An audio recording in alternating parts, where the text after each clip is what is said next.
விஜயா இந்த ஜென்மத்தில் திருந்த மாட்டாங்க அப்படின்னு சொல்லி யாரெல்லாம் நினைக்கிறீங்களோ அவங்களாம் வீடியோ கலெக்ட் பண்ணிக்கோங்க. ஆமாங்க, விஜயா இந்த ஜென்மம் மட்டும் கிடையாது, இனி எத்தனை ஜென்மம் எடுத்தாலும் திருந்த மாட்டாங்க அப்படின்றதுக்கு இன்னைக்கு நடந்த சம்பவங்களே போதும் அப்படின்னு சொல்லலாம். ஏன்னா இன்னைக்கு ஆரம்பத்தில் பார்த்தீங்கன்னா விஜயாவை தான் காட்டுறாங்க. விஜயா, அப்புறம் நம்ம மீனா, அப்புறம் மீனாவோட அம்மா நம்ம சந்திரா இருக்கிறாங்க. ஸோ அப்போ பார்த்தீங்கன்னா விஜயாவுக்கு தேவையான திங்ஸ் எல்லாம் நான் வாங்கி வச்சிருக்கிறேன் அப்படின்ற மாதிரி சொல்ல, உடனே நம்ம விஜயா இருந்துக்கிட்டு அப்படியா இதெல்லாம் வாங்கியிருக்கீங்களா அப்படின்னு சொல்லிட்டு லக்கலாக பேசுகிறாங்க. ஸோ நீங்களாம் என்ன அவ்வளோ பெருசாக வாங்கிட போகிறீங்க அப்படின்ற ஒரு எகத்தாலும் ஒரு மிதப்பு அவங்களுக்கு எப்பயுமே இருக்குது. ஏன்னா அவங்கள பொறுத்த வரைக்கும் நல்லாவே தெரியும் இந்த குடும்பத்தை ரொம்ப மட்டமாக நினைக்கிறதுல ஒன்றா நம்பர் அவங்க அப்படின்னு சொல்லலாம். ஏன்னா ஆரம்பத்துலேருந்து பார்த்தீங்கன்னா இந்த குடும்பம்னாலே அவங்க வந்து கொஞ்சம் இலக்காரமாக தான் பார்ப்பாங்க. ஸோ அதே மாதிரி தான் இன்னைக்கு எபிசோட்லையும் இந்த குடும்பம் அப்படின்னாலே ரொம்ப இலக்காரமாக தான் பார்க்குறாங்க. நீங்களா என்ன செஞ்சிட போறீங்க, உங்களாலாம் என்ன பண்ண முடியும் அப்படின்ற மாதிரி அந்த ஒரு விஷயத்துல தான் அவங்க வந்து பார்க்குறாங்க. ஸோ நிச்சயமா இதுக்கு எல்லாத்துக்கும் ஒரு சரியான பதிலடி நம்ம மீனா கொடுப்பாங்க அப்படின்றத நம்பலாம். அண்ட் அதுக்கப்புறம் பார்த்தீங்கன்னா விஜயா தற்பெருமை, அங்கே எப்படி பேசுவாங்களோ அவங்க வீட்டில் வந்து எப்படி பேசுவாங்களோ அதே மாதிரி இங்கேயும் பேசுகிறாங்க. நான்லாம் எப்படி தெரியுமா, நான்லாம் அப்படி அப்படி இப்படின்னு சொல்லிட்டு அவங்கள பற்றி பெருமையாக பேசிக்கிட்டு இருக்காங்க. அண்ட் இதெல்லாம் பார்த்த முத்து, அண்ணாமலை இவங்க ரெண்டு பேரும் அதை பார்த்து சிரிச்சுக்கிட்டு இருக்காங்க. பாருப்பா அம்மா பேசுறது, அம்மா இப்படிலாம் பேசுது பாரு, இதெல்லாம் உண்மையாப்பா, இதெல்லாம் நம்புற மாதிரியா இருக்குது அப்படின்ற மாதிரி பார்த்து அவங்க வந்து நம்ம விஜயாவை கிண்டல் அடிச்சுக்கிட்டு இருக்காங்க. பட் விஜயாவுக்கு வந்து தெரியுது நம்மளை தான் ஓட்டுறாங்கன்னு தெரியுது. ஆனால் இருந்தாலும் அவங்களால எதுவுமே பேச முடியல. காரணம் என்ன அப்படின்னா அந்த வீட்டில் போய் அவங்களோட அதிகாரத்தை ஆரம்பிச்சிட்டாங்க. அவங்களுக்கு வந்து அதிகாரம் பண்ணாதான் பிடிக்கும். அப்போ நம்ம அண்ணாமலைட்ட முத்து என்ன சொல்றாரு அப்படின்னா, கண்டிப்பா சுருதியோட வீடும் செட் ஆகாது, மனோஜோட ஆபீஸும் செட் ஆகாது, ஆனா இந்த வீடு நல்லாவே செட் ஆகிக்கிறோம். ஏன் அப்படின்னா இங்க வந்து அவங்க நினைச்ச மாதிரி எல்லாரையும் அதிகாரம் பண்ணலாம் அப்படின்ற மாதிரி நம்ம முத்து அண்ணாமலை ரெண்டு பேரும் பேசிக்கிறாங்க. அப்போ மீனா வந்து டக்குன்னு என்ன சொல்றாங்க அப்படின்னா, தயவு செஞ்சு அத்தை இங்க இருக்கிற வரையும் நீங்க அவங்கள வந்து எதுவும் குறை எதுவும் பேசாதீங்க, அவங்களுக்கு அதுதான் பிடிச்சிருக்குன்னா பண்ணிட்டு போட்டோம், அது ஒன்றும் பிரச்சனை கிடையாது, அது அவங்களோட விருப்பம், நம்ம என்ன பண்ண முடியும் அப்படின்ற மாதிரி நம்ம மீனா சொல்றாங்க. முத்து அண்ணாமலை ஓகே ஓகே நாங்க எதுவும் பண்ணல அப்படின்ற மாதிரி சொல்லி அமைதியா இருக்கிறாங்க. அண்ட் அடுத்த சீனே பாத்தீங்க அப்படின்னா மனோஜ் ரோகிணி இவங்க ரெண்டு பேரும் பேசிக்கிட்டு இருக்காங்க. என்ன எதை பத்தி பேசுறாங்க அப்படின்னா, இவங்களுக்கு ஏற்கனவே அந்த வீடு இருக்கு இல்லையா, ஸோ அந்த வீட்டில் வந்து ஆல்ரெடி மனோஜ்க்கு வந்து எந்த பங்கும் கிடையாது, நடக்கிற எல்லா பிரச்சனைக்கு நீ தான்ப்பா காரணம், ஸோ நீ கொடுத்த பிரச்சனை வரைக்கும் போதும், இதுக்கப்புறம் நீ எதுவும் தலையிட வேண்டாம் அப்படின்ற மாதிரிலாம் சொல்லியிருந்தாங்க இல்லையா. இப்போ ரோகிணி வந்து அப்படியே டோட்டலாகவே கதையை அப்படியே மாற்றி விடுறாங்க. மனோஜ் கிட்ட வந்து என்ன சொல்கிறாங்க அப்படின்னா, அது எப்படி அவங்க வந்து சொல்ல முடியும், உனக்கு வந்து பங்கு கிடையாது அப்படின்னு சொல்லிட்டு, நீ கோர்ட்டில் கேஸ் போட்டுனா கண்டிப்பாக உன் பக்கம் தான் நிற்கும், நீ கோர்ட்டில் கேஸ் போடு, நம்ம வந்து வீடு அவங்க திருப்பினதுக்கப்புறம் வந்து கோர்ட்டில் கேஸ் போடுவோம் அப்படின்ற மாதிரி சொல்ல, அப்போது சந்தோஷம் பக்கத்தில் இருக்கிற பொண்ணும் வேலை செய்கிற பொண்ணும் பேசிக்கிறாங்க. என்ன சொல்கிறாங்க அப்படின்னா, போகிற போக்க பார்த்தா ரெண்டு பேரும் ஒன்றா சேர்ந்துருவாங்க போல இருக்குது, இப்போ பாரு வீடை வந்து பிரிக்கிறதுக்கான வேலையை பார்க்குறா அப்படின்ற மாதிரி அவர் சொல்ல, அப்போது இந்த பொண்ணு என்ன சொல்கிறாங்க அப்படின்னா, அப்போ அந்த வீடை பிரிச்சுட்டாங்க அப்படின்னா அந்த கம்பெனி ஆரம்பிப்பாங்களே அதோட எம்டி நான் தானே அப்படின்ற மாதிரி கேட்க, ஓ அதில் இனி குளிர்காயை தான் பார்க்குறியா அப்படின்ற மாதிரி இவர் சொல்ல, ஸோ இப்போ என்ன நடக்குது அப்படின்னு பார்த்தீங்கன்னா, நம்ம ரோகிணி மனோஜை வந்து பிரெயின் வாஷ் பண்ணுறாங்க. நீ வந்து எதுக்கும் கவலைப்படாத, நடக்கிற பிரச்சனைகள் அது ஒரு பக்கம் நடந்துக்கிட்டே இருக்கட்டும், அது ஒன்றும் ப்ராப்ளமே கிடையாது, ஒரு வேளை வீடை வந்து நம்ம முத்து திருப்பிட்டா ஸோ என்ன பண்ணலாம் அப்படின்னா நம்ம கேஸ் போட்டு அந்த வீடை கைப்பற்றிடலாம் அப்படின்ற மாதிரி ஒரு கேவலமான ஐடியா கொடுக்குறாங்க. ஸோ இவங்களை பொறுத்த வரைக்கும் எப்பயுமே கொடுக்குற ஐடியா அது வந்து கடைசியில் பார்த்தீங்கன்னா மனோஜுக்கு செருப்படியில் தான் வந்து முடியும் அப்படின்றது நமக்கு நல்லாவே தெரியும். இப்போ மட்டும் கிடையாது, எப்போ இவங்க ஐடியா கொடுத்தாலும் அந்த ஐடியா வந்து கடைசியில் வந்து பப்ளிஷ் ஆயிரும், எல்லாருக்குமே தெரிய வந்துடும். அண்ட் கடைசியில் பார்த்தீங்கன்னா எல்லார்ட்டையும் செருப்படி வாங்குவாங்க. இதுதான் இப்போ வரைக்கும் நடந்துகிட்டு இருக்குது. இதுக்கப்புறம் அதை தான் ரோகிணி வந்து நம்ம மனோஜுக்கு கிடைக்கிறதுக்கான எல்லா ஏற்பாடும் செஞ்சுக்கிட்டு இருக்காங்க அப்படின்றதுல எந்த ஒரு மாற்று கருத்தும் கிடையாது. ஓகே, இப்போ இதுக்கப்புறம் ரோகிணி வந்து என்ன சொல்ல வர்றாங்க அப்படின்னா, அந்த வீடை திருப்பட்டும், அது வரைக்கும் பொறுமையாயிரு, வீடை திருப்பினதுக்கு அப்புறம் நம்ம வந்து ஆட்டத்தை ஆரம்பிப்போம், ஸோ நீ பெருசா எதுவும் தலையிடாத, அண்ட் எப்படியாவது வீடை நம்ம வாங்குறதுக்கு என்னவெல்லாம் பண்ண முடியுமோ அந்த விஷயங்கள்லாம் நம்ம பண்ணுவோம் அப்படின்ற மாதிரி அவங்க சொல்றாங்க. ஸோ இவங்க ரெண்டு பேரும் பார்த்து சிரிச்சு சிரிச்சு பேசிக்கிட்டு இருக்கும்போது இவங்களுக்கு டைவர்ஸ்க்கு லாயர்ட்ட ஒருத்தவங்கிட்ட போயிருந்தாங்க இல்லையா கேஸ்க்கு, அவங்க வர்றாங்க. ஸோ அவங்க வந்து பார்த்தீங்கன்னா பெரிய ஷாக். அவங்க என்ன சொல்றாங்க அப்படின்னு பார்த்தீங்கன்னா, என்ன ரெண்டு பேரும் எப்படி இருக்கிறீங்க, என்ன ரெண்டு பேரும் ஒன்றா இருக்கிறீங்க அப்படின்னு சொல்லி மனோஜை பார்த்து கேட்க, மனோஜ் வந்து அதெல்லாம் ஒன்றும் கிடையாது, சும்மா ஒரு விஷயமா வந்தாங்க, அதனால தான் நாங்கள் பார்த்து பேசணும், மற்றபடி ஒன்றும் கிடையாது அப்படின்ற மாதிரி மனோஜ் சொல்ல, ஏன்னா இவங்களுக்கு வந்து விஷயம் தெரிஞ்சிருச்சு, இவங்க ரெண்டு பேரும் பேசுறதை வச்சு அவங்க கண்டுபிடிச்சிட்டாங்க, ஓகே இவங்க ரெண்டு பேரும் மறுபடியும் ஏதோ ஒரு பிளான் பண்ணுறாங்க அப்படின்றது அவங்களுக்கு புரிஞ்சிருச்சு. அதனால லாயர் வந்து எதுவுமே பெருசாக கேட்டுக்காம அப்போதைக்கு அவங்க என்ன பண்ணுறாங்க அப்படின்னா பேச்சுவாக்கில் லேசாக கேட்குறாங்க, ரோகிணி பற்றி என்னம்மா இந்த பக்கம் அப்படின்னு சொல்லி கேட்க, அதான் சொன்னாங்களே ஒரு விஷயமா நாங்கள் இங்கே வந்தோம் அப்படின்ற மாதிரி இவங்க சொல்ல, சொல்ல, உடனே நீங்கள் எதுக்காக இங்கே வந்தீங்க அப்படின்னு சொல்லி கேட்கும்போது, ஒன்றும் பிரச்சனை கிடையாது, நான் அந்த மாதிரி சும்மா தான் ஏசி பார்க்கறதுக்காக வந்தேன் என்னோட ஆஃபீஸ்க்கு, ஸோ ஒரு ஏசி வாட்டணும் அப்படின்ற மாதிரி இவங்க சொல்ல. அப்படியா, ஏசி தானே, புது மாடல் நிறையா வந்திருக்கு, நானே காட்டுறேன் அப்படின்ற மாதிரி சொல்லிட்டு ஏசியை காட்டுறதுக்கு அவர் கூட்டு போகிறார் மனோஜ் அவங்கள. ஸோ அங்கே போய் மனோஜ்கிட்ட கேட்குறாங்க, என்ன மனோஜ் நீங்கள் மறுபடியும் பேசிக்கிட்டீங்க போல, ஸோ உங்களுக்குள்ள எந்த பிரச்சனை கிடையாது, அப்போ இந்த கேஸ் முடிச்சிடலாமா அப்படின்ற மாதிரி சொல்ல, மனோஜ் இருந்துக்கிட்டு ஐயோ அதெல்லாம் வேணாம், அதெல்லாம் சரிப்பட்டு வராது, யார் சொன்னா, அப்படிலாம் கிடையாது, ஒரு கிளைண்ட் ஒரு வேலை விஷயமா வந்திருக்காங்க அவ்வளோதானே தவிர்த்து மற்றபடி வேற ஒன்றும் கிடையாது அப்படின்ற மாதிரி மனோஜ் சொல்ல. ஸோ அவங்க இருந்துக்கிட்டு பார்த்தா அப்படி ஒன்றும் இல்லாத மாதிரிலாம் தெரியலையே அப்படின்ற மாதிரி இவங்க சொல்ல, இல்லை மேம் அதெல்லாம் ஒன்றும் கிடையாது, சரி ஓகே நீங்கள் கேஷாக கொடுக்க போகிறீங்களா இல்லை காலில் பே பண்ணுறீங்களா அப்படின்னு சொல்லி மனோஜ் கேட்க, கேஷும் கிடையாது காலும் கிடையாது, நீ எனக்கு கொடுக்க வேண்டிய பணத்திலே கழிச்சுக்கோ, பீஸ்லேயே கழிச்சுக்கோ அப்படின்ற மாதிரி சொல்லிட்டு அவங்க போயிட்டாங்க.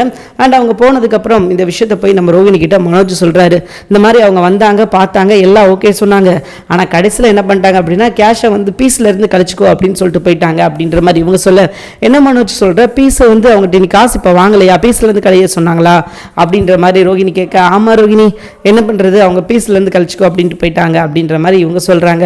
அப்போ ஒன்றும் பிரச்சனை கிடையாது, நீ வந்து இந்த சொத்து பிரச்சனை இருக்கு இல்லையா, அந்த பிரச்சனை இவங்களே எடுத்து ஹேண்டில் பண்ண சொல்லு, அதுக்கு என்ன சொல்யூஷன் சொல்கிறாங்க அப்படின்றத நம்ம பார்த்துடலாம் அப்படின்ற மாதிரி ரோகிணி ரொம்ப லந்தா தான் பேசுகிறாங்க மனோஜ் கிட்டையும். மனோஜ் வந்து ரோகிணி போனதுக்கப்புறம் என்ன சொல்கிறாங்க அப்படின்னு பார்த்தீங்கன்னா, என்ன பாஸ் மறுபடியும் வந்து நீங்கள் ரோகிணி கூட சேர்ந்துக்கிருவீங்களா அப்படின்னு சொல்லி அந்த லாயர் கேட்கும்போது, இல்லை மேம் அதெல்லாம் கிடையாது, அப்பெல்லாம் கிடையாது அப்படின்ற மாதிரி சொல்கிறாரு. ஏன்னா விஜயாவுக்கு வந்து இவர் ரொம்ப பயப்படுறாரு அப்படின்றது நமக்கு நல்லாவே தெரியுது. ஸோ விஜயா வந்து இந்த மாதிரி ஏதாவது ஒரு விஷயம் நடக்குதுன்னு தெரிஞ்சிச்சோ அவ்வளோதான். ஏன்னா அவங்கள பொறுத்த வரைக்கும் பார்த்தீங்க அப்படின்னா அவங்க தனியாக ஒரு பிளான் போட்டு வச்சுருக்காங்க, மனோஜ் வந்து ஒரு ப்ராடக்ட் அவனை வச்சு எவ்வளோ வியாபாரம் பண்ண முடியுமோ அவ்வளோ வியாபாரம் பண்ணிடணும் அப்படின்னு சொல்லி அவங்க தனியாக ஒரு திட்டம் போட்டு வச்சுருக்காங்க அப்படின்றதுனால. ஸோ இதுக்கப்புறம் மனோஜே நினச்சா கூட ரோகிணி கூட சேர்றது அவ்வளோ ஈஸியான விஷயம் கிடையாது அப்படின்றது நமக்கு நல்லாவே தெரியும். அண்டு கடைசியாக பார்த்தீங்கன்னா நம்ம ஆன்ட்டி, அதாவது நம்ம விஜயா சாப்பிட்றதுக்காக நம்ம சத்யா கீழே வீட்டிலேருந்து டைனிங் டேபிள்லாம் வாங்கிட்டு வந்து வர்றாரு. அண்ட் இவங்களுக்கு பார்த்தீங்கன்னா ஒரு வீட்டில் ஒரு ராஜ மரியாதை தர்றாங்க, விஜயா வந்து நல்லா வாழ்ந்தவங்க, இவங்களை வந்து நம்ம நல்லா பார்த்துக்கிறணும் அப்படின்னு சொல்லிட்டு ரொம்ப அவங்களுக்கு தேவையான விஷயங்கள், தேவைக்கு அப்பாற்பட்ட விஷயங்கள் அப்படின்னு சொல்லி எக்கச்சக்க விஷயங்கள் இவங்க பண்ணுறாங்க.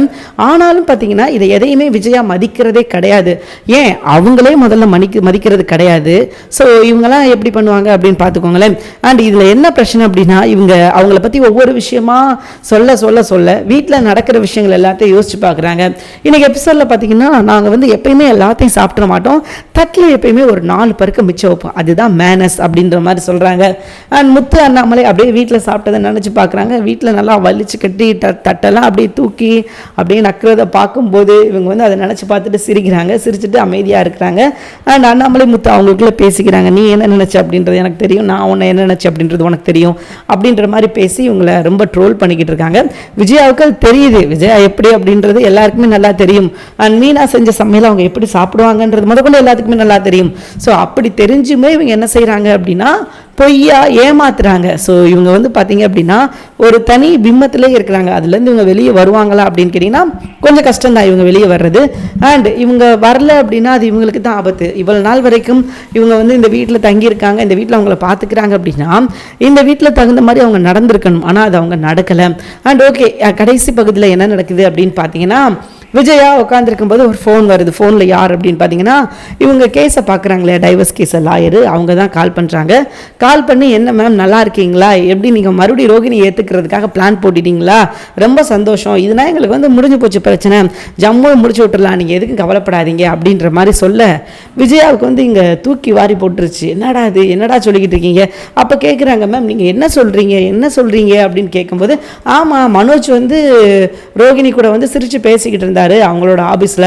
ஸோ அப்பயே நாங்கள் முடிவு எடுத்துட்டோம், உண்மையிலேயே ரொம்ப ஹாப்பியாக இருக்குது, ஸோ எந்த பிரச்சனையும் கிடையாது அப்படின்ற மாதிரி சொல்ல இவங்களுக்கு செம்மையாக தூக்கி வாரி போட்டுருச்சு. என்னடா அது, நம்ம இப்படி தனியாக ஒரு பிளான் போட்டுக்கிட்டு இருக்கோம், ஆனால் இவங்க இப்படி ஒரு பிளான் பண்ணுறாங்களே அப்படின்னு சொல்லி அவங்க ரொம்பவே ஷாக் ஆகிட்டாங்க. இப்போ என்ன செய்யறதுனே தெரில, என்னடா அது பிரச்சனை நம்ம கைமீறி போயிடும் போல இருக்குது அப்படின்ற ஒரு பயம் விஜயாவுக்கு வந்துருச்சு. ஏன்னா விஜயாவை பொறுத்த வரைக்கும் மனோஜ் வந்து ஒரு ப்ராடக்ட் அவனை எப்படியாவது நல்ல வேலைக்கு வித்துறணும் அப்படின்னு சொல்லி நினைக்கிறாங்க இல்லையா.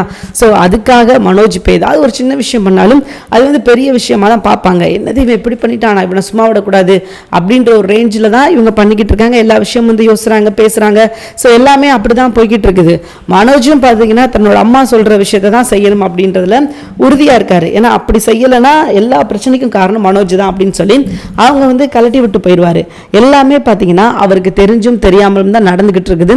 அண்ட் எங்கேயாவது ஒரு இடத்துல சின்ன தப்பு பண்ணாலும் மனோஜ் வந்து வசமாக சிக்கிடுவார் அப்படின்றது நல்லாவே தெரியும். ஸோ சீக்கிரமாக அதுதான் நடக்க போகுது. அண்ட் அதே நேரம் பார்த்தீங்கன்னா முத்துவுக்கு ஒரு கால் வரும். அந்த கால் என்ன கால் அப்படின்னு பார்த்தீங்கன்னா அந்த ஃபினான்சியர் வீட்டில் ஒரு ரைடு விடலாம் அப்படின்னு சொல்லி முத்துவோட ஃப்ரெண்டும் வந்து பேசியிருப்பாங்க.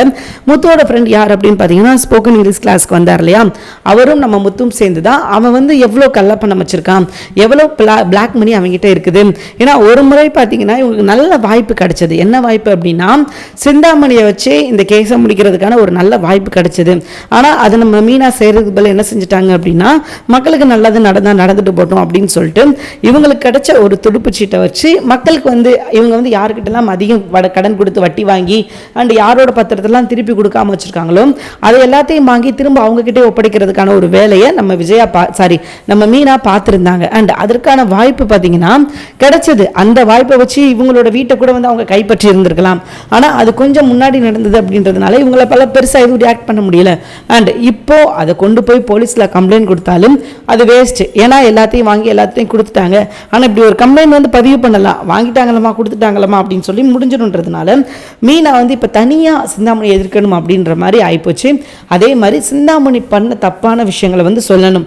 ஸோ அதே மாதிரி அந்த ஃபினான்சியர் வீட்டில் இப்போ ரைடு போகிறதுக்காக முத்தோட ஃப்ரெண்ட் ரெடி ஆகிட்டார். அந்த பிளாக் மணி எவ்வளோ இருக்குது, அந்த பணம்லாம் எப்படி அவனுக்கு வந்தது அப்படின்னு சொல்லி நம்ம கேட்டோம் அப்படின்னா கண்டிப்பாக அவனால் பதில் சொல்ல முடியாது. அவன் மாட்டிக்கிடுவான். அதை வச்சே நம்ம அவனோட பத்திரத்தை வந்து நம்ம மீட்டுடலாம் அப்படின்னு சொல்லி முத்துவோட நண்பர் சிபிஐயில் ஒர்க் பண்ணுறாராம். ஸோ முத்துவுக்கு வந்து க்ளோஸ் அப்படின்ற மாதிரி தெரிஞ்சு, ஓகே முத்து நீங்கள் கவலைப்படாதீங்க, நான் உங்களுக்கு வந்து இந்த ஹெல்ப் பண்ணுறேன், நீங்கள் வந்து எதுக்குமே ஃபீல் பண்ணாதீங்க, இந்த பிரச்சனையை வந்து நம்ம எப்படி முடிக்க முடியுமோ நம்ம அப்படியே முடிச்சிடலாம் அப்படின்னு சொல்லி அவன் சொல்கிறத கேட்டுட்டு இப்போ நம்ம முத்தும் நம்ம அவரோட ஃப்ரெண்டும் பார்த்தீங்கன்னா இப்போது அந்த ஃபினான்சியர் வீட்டுக்கு ரைடு போகிறாங்க. அப்படி ரைடு போயிட்டாங்க அப்படின்னா உண்மையிலே தரமாக இருக்கும் அப்படின்றதுல எந்த ஒரு மாற்று கருத்தும் கிடையாது. ஏன் அப்படின்னு கேட்டிங்கன்னா இதுதான் வந்து சரியான சந்தர்ப்பம். இந்த ஒரு சந்தர்ப்பத்துக்காக தான் நம்ம முத்து எதிர்பார்த்து காத்துக்கிட்டு இருந்தார். ஸோ முத்து நினச்ச விஷயங்கள் நடந்துச்சு அப்படின்னா ரொம்பவே நல்லா இருக்கும். ஏன்னா இதுக்காக தான் இவ்வளவு நாள் வரைக்கும் அவங்க வந்து கஷ்டப்பட்டுக்கிட்டு இருக்காங்க, எப்படியாவது இந்த வீடை வந்து மீட்கணும் அப்படின்னு சொல்லிட்டு. ஸோ அப்படி இருக்கும்போது இப்படி ஒரு வாய்ப்பு கிடைச்சிச்சு அப்படின்னா வேணான்னு சொல்ல போகிறாங்க. ஸோ இந்த ஒரு வாய்ப்புக்காக தான் அவங்க வந்து வெயிட் பண்ணிக்கிட்டு இருந்தாங்க. அதனால இப்போ மட்டும் ரைடு போனாங்களோ கண்டிப்பாக அந்த ஃபினான்சியர் மாட்டிக்கிடுவான். ஃபினான்சியர் மட்டும் கிடையாது, கூட சேர்ந்து நம்ம இவங்களும் மாட்டிக்கிடுவாங்க. அதுதான் நடக்க போகுது. அந்த ஒரு சம்பவத்தை தான் நம்ம எதிர்பார்த்து காட்டுட்டோம், எப்படா வந்து முத்துவோட வீடு திரும்ப கிடைக்கும். ஏன்னா இதில் இன்னொரு மைனஸ் என்ன அப்படின்னு பார்த்தீங்கன்னா இந்த வீடு திரும்ப கிடைச்சாலும் மனோஜ் வந்து அதுக்கும் பங்கு கொண்டாடிட்டு வந்துடுவார். ஒரு வேளை இப்போ காசே கட்டாமல் இந்த வீடு வந்து இவங்க கைக்கு வருதுன்னு வச்சுக்கோங்களேன், மனோஜ் சும்மா இருப்பான்னு நினைக்கிறீங்க? எனக்கு வீட்டில் பங்கு வேணும், எனக்கு இந்த வீட்டில் எல்லா உரிமை இருக்குல்ல, எனக்கு இந்த வீட்டில் பங்கு வேணும், எனக்கு இது வேணும் அது வேணும் அப்படின்னு சொல்லி கேட்டுட்டு வந்துடுவான். அவனோட கேரக்டர் என்ன அப்படின்றது நமக்கு ஆரம்பத்திலேருந்தே பார்த்துக்கிட்டு இருக்கோம். நமக்கு தெரியும் அவன் எப்போ என்ன செய்வான், என்னென்ன விஷயங்கள்லாம் பண்ணுவான் அப்படின்றது நமக்கு நல்லாவே தெரியும். ஸோ அதை தான் இதுக்கப்புறம் அவன் பண்ண போகிறான். அவனோட கேரக்டர் அதுதான் அப்படின்றது ஆகிப்போச்சு. ஸோ அதனால் பார்த்தீங்கன்னா இதுக்கப்புறம் அவனால் தப்பிக்கவே முடியாது அப்படின்ற ஒரு இக்கட்டான சூழ்நிலையில் மாட்டியிருக்கான். அதே மாதிரி மனோஜ்க்கு வந்து இதில் எந்த பங்குமே கொடுக்கக்கூடாது. ஏன்னா இவன் மனுஷனே கிடையாது, மனுஷனாக இருந்தால் தானே கொடுக்கணும். இவன் மனுஷனே இல்லாத பட்சத்தில் நம்ம எதுக்கு கொடுக்கணும்? ஸோ யாருமே எதற்காக கொடுக்கணும் அப்படின்னு சொல்லி யாருமே யோசிக்கக்கூடாது அப்படின்றது தான் நம்மளோட ஆசை. ஆனால் எதுவுமே கொடுக்காம கிடைச்சா மட்டும்தாங்க இது நல்லா இருக்கும். இல்லை அப்படின்னா கண்டிப்பாக இது வந்து பிரச்சனை தான். இப்போ ஒரு வேளை வேறு ஏதாவது நடக்குதுன்னு வச்சுக்கோங்களேன், இப்போ என்ன நடக்கும்? மனோஜ் வந்து முன்னாடி வந்து நின்றுவான், எனக்கு வந்து இது வேணும் அது வேணும், எனக்கு வந்து கொடுக்க வேண்டியதை கொடுங்க அப்படின்னு சொல்லி அவன் வந்து நிற்பான். அவனோட எண்ணம் என்ன அப்படின்றது நமக்கு நல்லாவே தெரியும். அவனை பொறுத்த வரைக்கும் ஆரம்பத்திலேருந்தே அவன் என்ன பிளான் போட்டுக்கிட்டு இருக்கான், எப்போ என்ன விஷயங்கள் பண்ணணும் அப்படின்னு சொல்லி நினச்சிக்கிட்டு இருக்கான் அப்படின்றது நமக்கு நல்லாவே தெரியும். அவனுக்கு வந்து டைம் மட்டும்தான் சரியாக கிடைக்கல. ஒருவேளை அப்படி கிடச்சிருந்துச்சுன்னா அவன் என்ன பண்ணியிருப்பான் அப்படின்றது நமக்கு ரொம்ப நல்லாவே தெரியும். ஆனால் இப்போ அவனுக்கான டைம் வந்து கிடச்சிருக்குது. இந்த டைம் அவன் சரியாக பயன்படுத்திக்கிட்டான் அப்படின்னா கண்டிப்பாக இதுக்கப்புறம் அவனால் எதுவுமே பண்ண முடியாது அப்படின்ற ஒரு சுச்சுவேஷன் வந்துடும். அண்ட் அவனை இதுக்கப்புறம் எதுவுமே பண்ண முடியாது, எதிர்க்க முடியாது. என்ன செய்வான்னு நினைக்கிறீங்க? அவன் என்னென்னலாம் செய்யணும்னு நினைக்கிறானோ அது எல்லாத்தையும் அவன் செய்வான். அண்டு ரோகிணி கூட சேர்ந்துட்டா இன்னும் சொல்லவே வேணாம். அது மட்டும் இல்லாமல் ரோகிணி கூட மட்டும் சேர்ந்துட்டான்னு வச்சுக்கோங்களேன், அவ்வளோதான். இவங்க ஆட்டம் வந்து இன்னும் தனியாக இருக்கும். ஆல்ரெடி பார்த்தீங்கன்னா இவங்களோட ஆட்டம் இன்னும் அதிகமாக இருக்குது. நாளுக்கு நாள் இவங்க பண்ணுற பிளான், கிரிமினல் தனம் எல்லாமே ஹை பீக்கில் போய்கிட்டு இருக்குது. ஸோ அப்படி போகும்போது இதே விஷயங்கள் திருப்பி நடந்துச்சு அப்படின்னா அது முத்து மீனாவுக்கு தான் ஆபத்து. இவங்க கஷ்டப்பட்டு பிளான் பண்ணி இந்த வீட்டை திருப்புவாங்களாம், வலியாம இந்த வீட்டில் வந்து பங்கு வேணும் அப்படின்னு சொல்லி அவன் இருப்பானா. ஸோ அப்படிதான் இருக்குது. இதுதான் இதுக்கப்புறம் இருக்குது. இதுக்கப்புறம் அதுதான் நடக்க போகுதுன்னு வச்சுக்கோங்களேன்.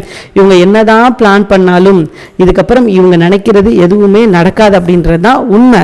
ஸோ இதுக்கப்புறம் எல்லாமே பார்த்தீங்கன்னா சூப்பராக இருக்க போகுது. ஸோ இதுக்கப்புறம் ஒவ்வொரு எபிசோடும் பார்த்தீங்கன்னா ரொம்ப நல்லா இருக்கும் அப்படின்றது தான் உண்மை. ஏன்னா இவங்க என்ன நினச்சிக்கிட்டு இருக்காங்க அப்படின்னா இதுதான் நடக்கும், முத்து வந்து நினச்ச விஷயம் எதுவுமே நடக்கக்கூடாது அப்படின்னு சொல்லி அவங்க நினச்சிக்கிட்டு இருக்காங்க. ஸோ அது கிடையாது. இதுக்கப்புறம் முத்து நினச்ச விஷயங்கள் தான் நடக்க போகுது. முத்து தான் முன்னாடி நின்று இந்த பிரச்சனையை ஹேண்டில் பண்ண போகிறாரு. ஸோ இதுக்கப்புறம் பார்த்தீங்கன்னா அதுதான் நடக்க போகுது. ஏன்னா இவ்வளோ நாள் வரைக்கும் நடந்த பிரச்சனைகள் வேற, இதுக்கப்புறம் நடக்க போகிற பிரச்சனைகள் அப்படின்றது வேற. ஏன்னா இது வரைக்கும் பார்த்தீங்கன்னா இவங்க பிரச்சனை கொடுப்பாங்க, சமாளிப்பாங்க, அண்ட் முத்து ஃபேமிலி வந்து அது பின்னாடியே ஓடும். ஆனால் இப்போ அப்படி கிடையாது. முத்து பிரச்சனை கொடுக்க போகிறாரு, அங்கே நடக்க போகுது அப்படின்றது தான் உண்மை. ஸோ கரெக்டாக இதுக்கப்புறம் நடக்க போகிற விஷயங்களை பாருங்களேன். முத்து பிளான் பண்ணி அவனை வந்து வசமாக சிக்க வைப்பார். அப்போ அவரோட ஃப்ரெண்டு என்ன சொல்லுவார் அப்படின்னா, முத்துவோட ஃப்ரெண்டு, ஓகே நான் ஒரு விஷயத்த சொல்கிறேன், நீங்கள் வந்து இவங்களோட பத்திரத்தை நீங்கள் ஒப்படைச்சிட்டீங்க, அல்ல இவங்க பணம் கொடுக்குற டேட்டை நீங்கள் தள்ளி கொடுத்தீங்க அப்படின்னா நான் வந்து உங்கள் மேலே இருக்கிற கேஸை வந்து நான் வந்து வாபஸ் வாங்குறேன். நான் வந்து என்ன செய்கிறேன், உங்களுக்கான ஆஃபரை நான் பண்ணித்தரேன். இல்லை நான் வந்து முத்துவுக்கு வந்து நான் கொடுத்த காசை வாங்க மாட்டேன், இந்த விஷயத்த பண்ண மாட்டேன், முத்துவுக்கு அந்த ஃபேவர் பண்ண மாட்டேன் அப்படின்னு நீங்கள் சொல்லும் பட்சத்தில் கண்டிப்பாக நான் என்ன செய்வேன் அப்படின்னா முத்துவுக்காக நான் வந்து நிற்பேன்.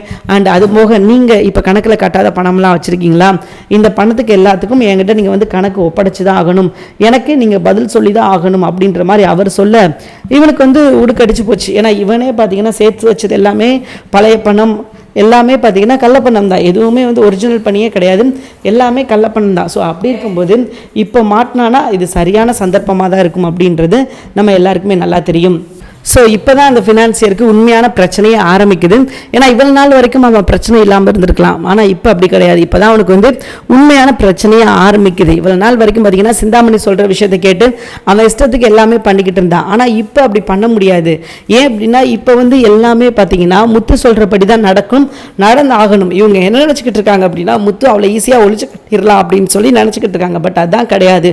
முத்து இப்போ தான் வந்து களத்தில் இறங்கவே ஆரம்பிச்சிருக்காரு. இது வந்து சாதாரண பிரச்சனை தான். ஸோ இப்போ தான் வந்து முத்து களத்தில் இறங்க ஆரம்பிச்சிருக்காரு அப்படின்றதுனால இதுக்கப்புறம் நடக்கிற ஒவ்வொரு விஷயம் பார்த்தீங்கன்னா ரொம்ப சூப்பராக இருக்கும் அப்படின்றதுல எந்த ஒரு மாற்று கருத்தும் கிடையாது. ஸோ முத்து இதுக்கப்புறம் இவரோட ஆக்ஷன் வந்து என்னவா இருக்கும் அப்படின்னு நினைக்கிறீங்க? இப்போ இதுக்கப்புறம் வந்து நேராக போவார், சண்டை போடுவார்.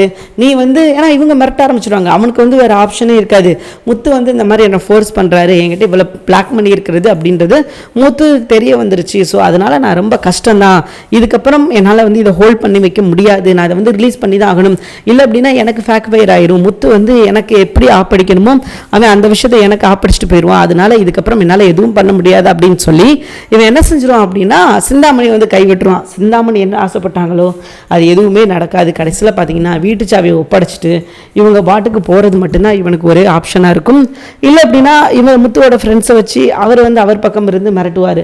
ஸோ அவர் பக்கம் நடக்கிற பிரச்சனைகள் வந்து வேற மாதிரி இருக்கும். ஸோ ஏன்னா ஏன் அப்படின்னு கேட்டிங்கன்னா அவங்க சைடு இவங்க போனாங்க அப்படின்னா எல்லாத்தையும் வந்து கொடுக்குற மாதிரி இருக்கும். எல்லாமே வந்து பார்த்தீங்கன்னா இவங்களுக்கு ஃபேவராக இவங்க நினச்ச விஷயங்கள் எதுவுமே நடக்காது. ஸோ அந்த அளவுக்கு தான் இருக்கும். ஏன் அப்படின்னா இவங்க வந்து இப்போ போகிறாங்க, இவங்க வந்து ஏன்னா இவங்க அஃபிஷியலாக போகிறாங்க, அவங்க வந்து நான் அஃபிஷியலாக இருக்கும்போது இவங்க அஃபிஷியலாக போகும்போது இவங்களால எதுவுமே பண்ண முடியாது அப்படின்றது தான் உண்மை. ஸோ அதே மீறி ஏதாவது பண்ணுறாங்க அப்படின்னா இது யாருக்கு சிக்கல் அமையும் நினைக்கிறீங்க? அந்த ஃபினான்சியருக்கு தான் சிக்கல் அமையும். ஸோ அவன் தான் கடைசியில் எங்கே சுற்றினாலும் வசமாக வந்து சிக்குவான். ஒருவேளை அவன் சிக்காமலேருந்து தப்பிக்கணும் அப்படின்னா அவனுக்கு ஒரே ஒரு ஆப்ஷன் மட்டும்தான் இருக்குது.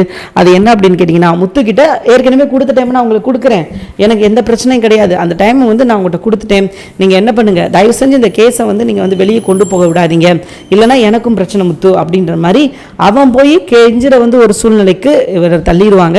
அதுதான் நடக்க போகுது. கடைசியாக பார்த்தீங்கன்னா அவங்க தான் போய் கெஞ்சணும் அப்படின்ற ஒரு சுச்சுவேஷனில் தான் போய் நிற்க போகுது. அதுதான் நடக்க போகுது. ஏன்னா இவனுக்கு வேறு வழியே கிடையாது. ஏன்னா இவன் வந்து வச்சிருக்கிற பணம் வந்து இவனோட ஒரிஜினல் பணம் கிடையாது, எல்லாமே பிளாக் மணின்றதுனால இப்போ முத்து என்ன சொல்கிறாரோ அதை கேட்டு தான் நடக்கணும் அப்படின்ற ஒரு சுச்சுவேஷன் வந்துடும். ஸோ அதனால் பார்த்தீங்கன்னா முத்துவோட வீட்டை திரும்ப மீட்டு கொடுக்கறதுக்கான வாய்ப்புகள் நிறையா இருக்குது. ஸோ இவங்க நினச்ச விஷயங்கள் எல்லாமே பக்காவாக நடக்க போகுது அப்படின்றது நமக்கு நல்லாவே தெரியும். பொறுத்திருந்து பார்ப்போம். அண்ட் இதே மாதிரி இன்னொரு பக்கம் பார்த்தீங்கன்னா விஜயாவோட ஆட்டம், இந்த வீடு மட்டும் திரும்ப இவங்க கைக்கு கிடச்சிருச்சு அப்படின்னா விஜயாவோட ஆட்டம் வந்து இன்னும் அதிகமாக இருக்கும். ஏன்னா விஜயா வந்து மறுபடியும் இவ்வளோதானே ஆக்கும், இதுக்காக தான் இப்படி பண்ணீங்களாக்கும், நாங்கள் வந்து திரும்ப எங்கள் வீட்டுக்கு போகிறோம், நாங்கள் வந்து என்னென்னலாம் செய்ய போகிறோம் பாருங்கள், இவ்வளோ நாள் வரைக்கும் உங்கள் ஆட்டத்தை பார்த்தீங்க, இனிமேல் தான் நீங்கள் எங்கள் ஆட்டத்தை பார்ப்பீங்க அப்படின்னு சொல்லி அவங்க நடந்துக்குருவாங்க. ஸோ அதனால அவங்களுக்குள்ள வீடு வந்து உடனே கிடச்சிருச்சு அப்படின்னா மீனாவோட அருமை, முத்துவோட அருமை, அண்ணாமலையோட அருமை அண்ட் இந்த ஃபேமிலியோட அருமைன்றது அவங்களுக்கு எதுவுமே தெரியாது. ஏன்னா அவங்கள பொறுத்த வரைக்கும் என்ன அப்படின்னு பார்த்தீங்கன்னா இது வந்து ஒரு என்ன சொல்ல அவங்க தகுதிக்கு ஏற்ற குடும்பம் கிடையாது அப்படின்றத அவங்க வந்து ஆணித்தரமாக சொல்லிக்கிட்டே இருப்பாங்க. திரும்பவும் அதே விஷயத்தை தான் பண்ணுவாங்க. என்ன செஞ்சாலும் அவங்க வந்து அது திருந்த மாட்டாங்க, மாற மாட்டாங்க. ஏன் அப்படின்னா அவங்களோட கேரக்டர் வந்து அதுதான். ஸோ அவங்கள பொறுத்த வரைக்கும் பார்த்தீங்கன்னா இவங்க எல்லாரும் நமக்கு கீழே, நம்ம தான் இவங்க எல்லாத்துக்கும் மேலே இருக்கணும் அப்படின்னு சொல்லி அவங்க நினைப்பாங்க. அதுதான் அவங்க நினச்சிக்கிட்டு இருக்காங்க, நடந்துக்கிட்டு இருக்குன்றதுனால. ஸோ பார்ப்போம் இதுக்கப்புறம் இவங்க என்ன செய்கிறாங்க அப்படின்னா, என்ன பண்ண போகிறாங்க, என்ன பிரச்சனையை கொண்டு வர்றாங்க அப்படின்றது இனி வர எபிசோட்ல தெரியும். ஆனால் ஒரு விஷயம் தெளிவாக தெரிஞ்சிருச்சது, இப்போ தான் நம்ம ஃபினான்சியருக்கு பிரச்சனையே ஆரம்பிச்சிருக்குது. ஒழுங்கு மரியாதை அவன் வந்து முத்துவுக்கான டைமை கொடுத்துட்டானா அவனுக்கு நல்லது. ஏன்னா இவங்ககிட்ட இருந்து வந்து எக்ஸஸாக மணியை கேட்க போகிறது கிடையாது, எதுவுமே எக்ஸஸாக நீ வந்து எனக்கு அதை கொடு இதை கொடு அப்படின்னு சொல்லி கேட்க போகிறது கிடையாது. இவங்களுக்கான பணத்தை மட்டும்தான் கொடுக்க போகிறாங்க. ஸோ அதனால் அவன் ஒதுங்கி போயிட்டான் அப்படின்னா அவனுக்கு நல்லது, இல்லை அப்படின்னா நிச்சயமாக அது அவனுக்கு பிரச்சனை தான். மீண்டும் முத்து அந்த வீடு திருப்புறதுக்கு எல்லா வேலையும் பார்த்துட்டார் அப்படின்னு சொல்லலாம். சீக்கிரமே எல்லாரும் ஒட்டுமொத்தமாக அந்த வீடுக்கு மாற போகிறாங்க. அதுதான் இதுக்கப்புறம் நடக்க போகுது. ஸோ எது எப்படிங்க நெக்ஸ்ட் வீக்கில் நடக்க போகிற விஷயங்கள் அப்படின்னு பார்த்தீங்கன்னா இவ்வளோ தான். பொறுத்து வந்து பார்ப்போம் இதுக்கப்புறம் என்ன நடக்குது அப்படின்னு சொல்லி. தேங்க்யூ ஃபார் வாட்சிங். நிச்சயமாக இந்த வீடியோ உங்களுக்கு பிடிச்சிருக்கும் அப்படின்னு சொல்லி நான் நம்புறேன். இந்த வீடியோ உங்களுக்கு பிடிச்சிருச்சுன்னா மறக்காம லைக் பண்ணிக்கோங்க. நம்ம சேனலை நீங்கள் இன்னும் சப்ஸ்கிரைப் பண்ணலன்னா உடனே சப்ஸ்கிரைப் பண்ணிக்கோங்க. தேங்க்யூ.